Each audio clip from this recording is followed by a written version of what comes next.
Module 3, approaches to clean vehicle procurement. Now, first of all, the job of the fleet manager.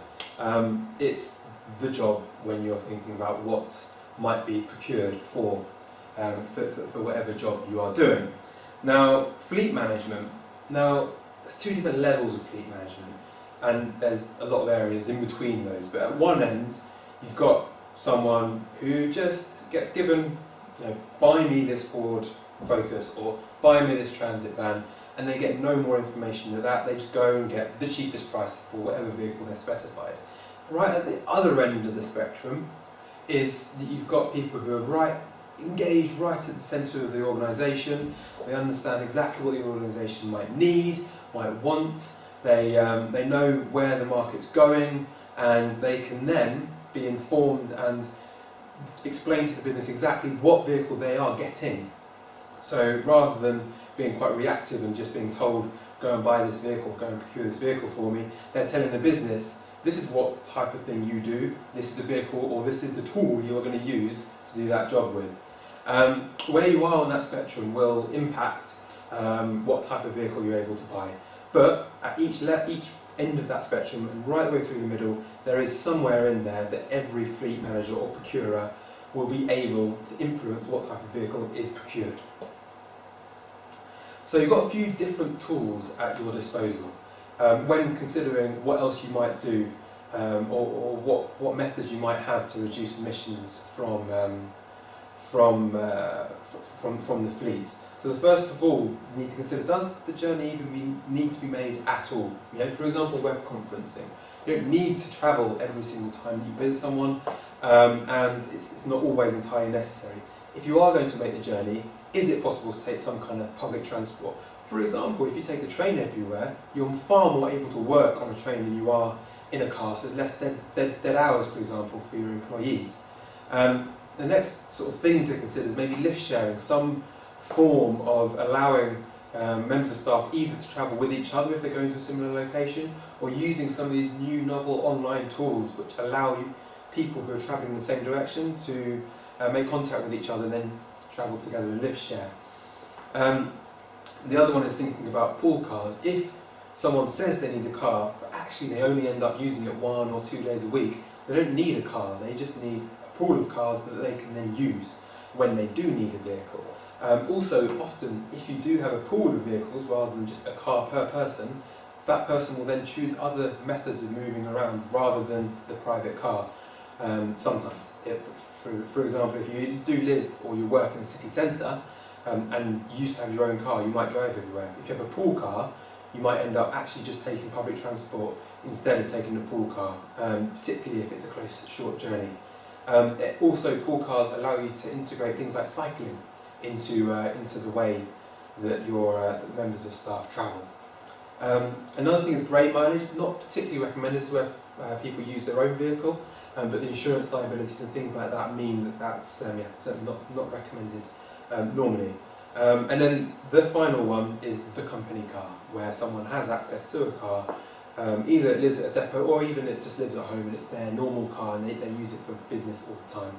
All of these are perfectly legitimate ways of people travelling around for their work-related sort of journeys, or potentially not journeys if you're doing web conferencing, and they each need to be used in a different way depending on who it is and what tool needs to be used essentially. As a procurer, you need to understand the market. Not only do you need to understand the market really well, you need to have some kind of dialogue and engagement with the market, particularly if you're procuring a lot of vehicles. You need to understand the people who lease vehicles, you need to understand the people who sell vehicles, you need to understand the manufacturers. If you're looking at cars and small vans, that's more important. If you're looking at the sort of heavy-duty market or buses for public transport, it's imperative that you know the people who produce, because there's not many people that produce them, and they don't produce in huge quantities like cars and vans do. So your understanding of the market is really important, and if you're a large city, you can actually then drive the market and impact the market.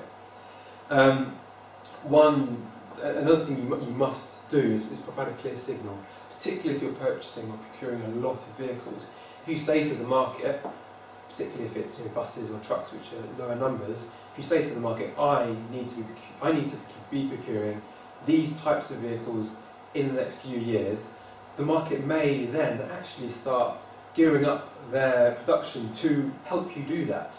The case with London, with the new bus for London, for example, was a good case in point for that. It's good for local authorities particularly to try and engage with trials and demonstrations. Now, these are happening quite often they're European funded, quite often a manufacturer will just want to trial a bit of technology on the road. So if you have a good relationship with suppliers, a good relationship with manufacturers, and if you're engaged with some of that funding from Europe, then you may well be able to get involved in some of the early stages of the next technology. So whether that be rapid charging, inductive charging buses, or if it's hydrogen, for example, there's a lot of scope there for people to be involved in these early stages. It's something that manufacturers want to be involved in, it's something the European Union want to fund, and a lot of the time the missing piece is local authority engagement. There's another thing you may consider doing. Rather than procuring a new vehicle, which obviously can be a very expensive sort of task, you can spend a lot less and actually just retrofit your vehicles. The reason why you might want to do this is, for example, here you have a Euro 1 vehicle, and this is the level of PM and NOx. So NOx are here and PM's over here. That is emitted by a Euro 193 type vehicle. Whereas if you move right the way forward to Euro 5, even Euro 6, if you can retrofit a 10-year-old vehicle into being one of these newer, cleaner vehicles by fitting an SCR and DPF on the back of them, then the emission savings are huge, and it's not nearly as costly as actually just purchasing a new vehicle. As well as that, buses particularly in urban centres tend to emit huge amounts more pollutants than a car. So by retrofitting just one bus compared to, or retrofitting say 20 buses, instead of spending that same amount of money on one new bus, it's going to have a far greater saving of PM and NOx than it would if you just bought that one vehicle. The other thing about buses is they tend to stay in the fleet for a lot longer. So, for example, with a car or a van, it may be a turnover of 5-4 years. Whereas with buses, to reap the investments that you've made in a bus, and you're going to end up with them in the fleet for 8, 10, 15 years sometimes, depending. So the option of retrofitting, especially if you're retrofitting, say, a 5-6-year-old bus, means that bus is probably going to stay in the fleet for another 5-10 years after it's been retrofitted. So the benefits, you have them for a lot longer. A case study of retrofitting buses is Barcelona. Now, they own and operate quite a lot of the fleet, and they have a very high degree of mechanical competency. They have mechanics that know what they're doing with buses. Now, they made a decision politically that they were going to reduce emissions from their bus fleet.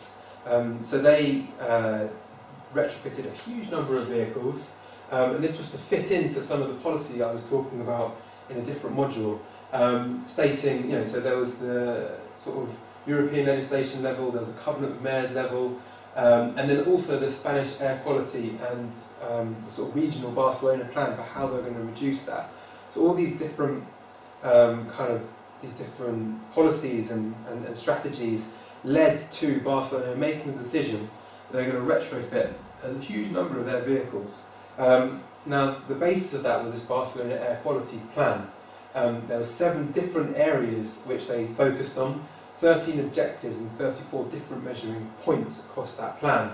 And the result was that 425 buses were fitted with SCR and CRT, and then 70 units were actually retrofitted into being hybrids. This probably isn't something that's necessary or recommended now. I'm not sure Barcelona would recommend for you to do that, but certainly the retrofitting of the SCR and CRT systems have had a huge effect. In London as well, there's an individual test cycle that is just designed for London buses, and the emission savings shown from retrofitting a Euro 3 bus are huge, and yeah, the technology is out there, and if you do have a bus that's old and going to continue to be in the fleet for the next 5 years, retrofitting it is potentially a very cost-effective method of reducing the air quality associated emissions. Finally, I'd just like to talk to you about leasing. You don't have to purchase vehicles. Often with low emission vehicles, there is a tendency that you're going to have to pay a bit more for the vehicle up front, and then the savings are made during the life of that vehicle with reduced running costs. The other issue with low emission vehicles is, or ultra low emission vehicles, is they're often new technology that maybe isn't so proved yet. So you may be able to offset some of the risk of, for example, a battery not working in a few years' time, not being able to hold its charge in a few years' time, by leasing the vehicle, and that risk is then put onto whoever the leasing company is, or the manufacturer if you're getting it directly from there. Also, it allows for the extra upfront costs to be more managed over the life of the vehicle, rather than a huge upfront cost, which is then, there's no cost for a few years after that. It maybe allows budgets, particularly for local authorities, to be more easily managed.